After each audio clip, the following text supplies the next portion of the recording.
मेरा नाम नजमुल हुदा है। मैं student Islamic Organisation SIO Mumbai से हूँ।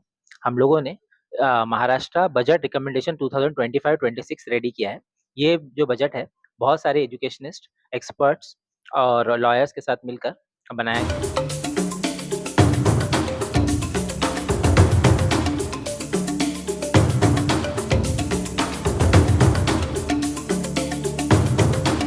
ये जो बजट है बहुत सारे एजुकेशनिस्ट, एक्सपर्ट्स और लॉयर्स के साथ मिलकर बनाया गया है। इसके अंदर हम लोगों ने कुछ इश्यूज जो परसिस्टेंट है पिछले कई सालों से, कई डिकेड से, उन इश्यूज को टैकल की करने की कोशिश की, उनको नोट डाउन किया है और उसके लिए क्या रिकमेंडेशंस, क्या सॉल्यूशंस हो सकते हैं उसको इसमें पेश करने की कोशिश की और कुछ हमारी डिमांड्स है। इसके अंदर सारी चीज़ों को इनलिस्ट करने की कोशिश की गई है।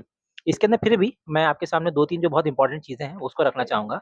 सबसे पहली चीज़ तो एक ये है, हमारा जो डिमांड है कि महाराष्ट्र जो कि इंडिया की एक लीडिंग स्टेट है, वो चाहे टैक्स के मामले में, टैक्स पेइंग के मामले में हो या जीडीपी में उसका जो उसका परसेंटेज है उसके मामले में वो बड़ी है। तो हमारी कुछ रिकमेंडेशन है कि महाराष्ट्र के बजट के अंदर वो चीज़ें रिफ्लेक्ट हो। उसके अंदर सबसे पहली चीज़ ये है कि जो महाराष्ट्र बजट का जो परसेंटेज है, total 20% of the budget should be allocated to the education sector.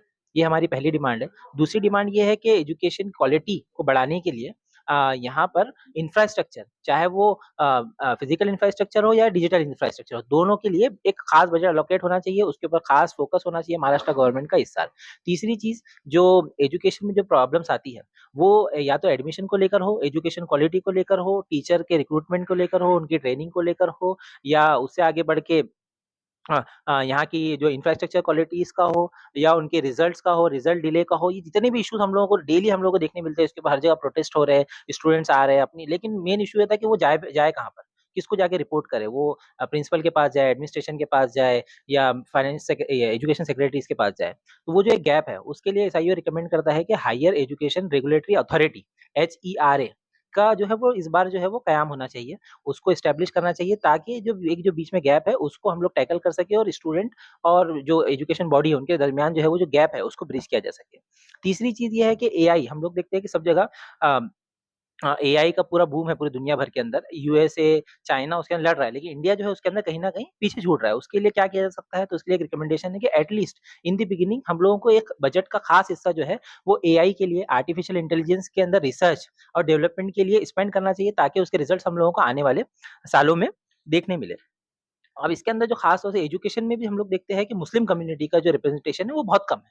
Sachar committee की रिपोर्ट है, मंडल रिपोर्ट है, और इसके अलावा बहुत सारी रिपोर्ट्स पिछले 1980 से लेकर 2014 तक ये अलग-अलग कमिटीज़ बनी हैं। उसका जो कलेक्टिव आउटकम हमारे सामने है कि वो यही है कि मुसलमानों का जो रिप्रेजेंटेशन है वो एससी और एसटी से भी ज़्यादा पिछड़ा हुआ है। खास तौर से एजुकेशन को लेकर।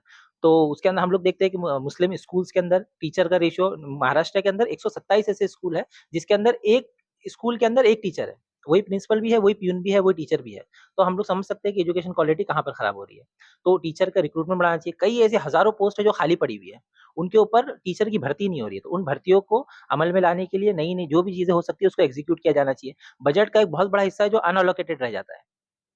जो एलोकेटेड है लेकिन वो अनस्पेंट हो जाता है, उसको स्पेंड नहीं किया जाता, उसको छोड़ दिया जाता है, उसका इम्प्लीमेंटेशन नहीं किया जाता। तो बजट जो भी एक तो 20% बजट जो इसके लिए फिक्स किया जाए और उसको बाद में जो है वो इम्प्लीमेंट भी किया जाए। एक चीज़ है कि हम लोग देखें एमएएनएफ, महाराष्ट्र आज़ाद जो नेशनल जो स्कीम थी, जिससे क्या होता था हायर एजुकेशन में बच्चों को, खास तौर से मुस्लिम बच्चों को स्कॉलरशिप मिलती थी। उसको जो है पिछले सालों में 1-2 साल पहले उसको बिल्कुल उसको स्क्रैप कर दिया गया।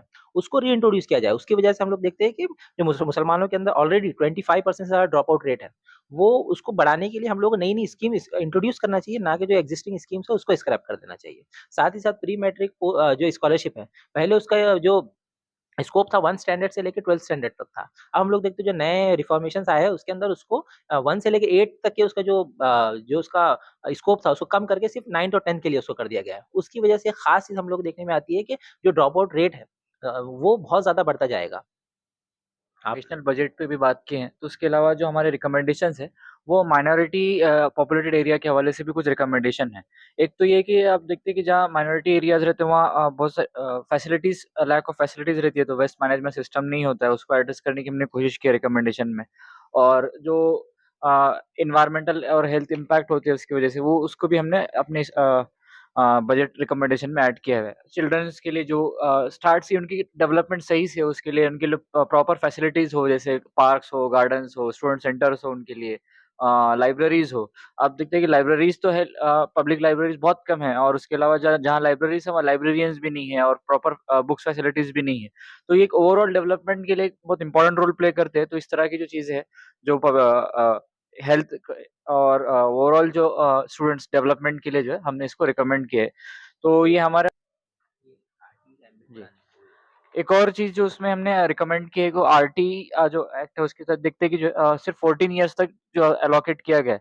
हमारे रिकमेंडेशन में ये उसको बढ़ाने की बात की गई, उसको 18 साल तक करने की उसको बात की गई, फ्री एजुकेशन की इसमें बात की गई। और साथ ही साथ एक और इम्पोर्टेंट जो हम रिकमेंडेशन है, वो मुस्लिम्स को एजुकेशन में और पब्लिक प्राइवेट सेक्टर जॉब में जो है वो 10% रिजर्वेशन की हमने डिमांड की है, ताकि ओवरऑल आप देखते हैं कि जो सच्चर कमेटी रिपोर्ट है और दूसरे रिपोर्ट में जो ओवरऑल मुस्लिम्स की जो एजुकेशनल स्टेटस है वो बहुत फार बिलो है, अदर कम्युनिटी से भी बहुत बिलो है। तो इसको डेवलप करने के लिए ये हमने रिकमेंड किया कि 10% एजुकेशन में जो है रिजर्वेशन होना चाहिए।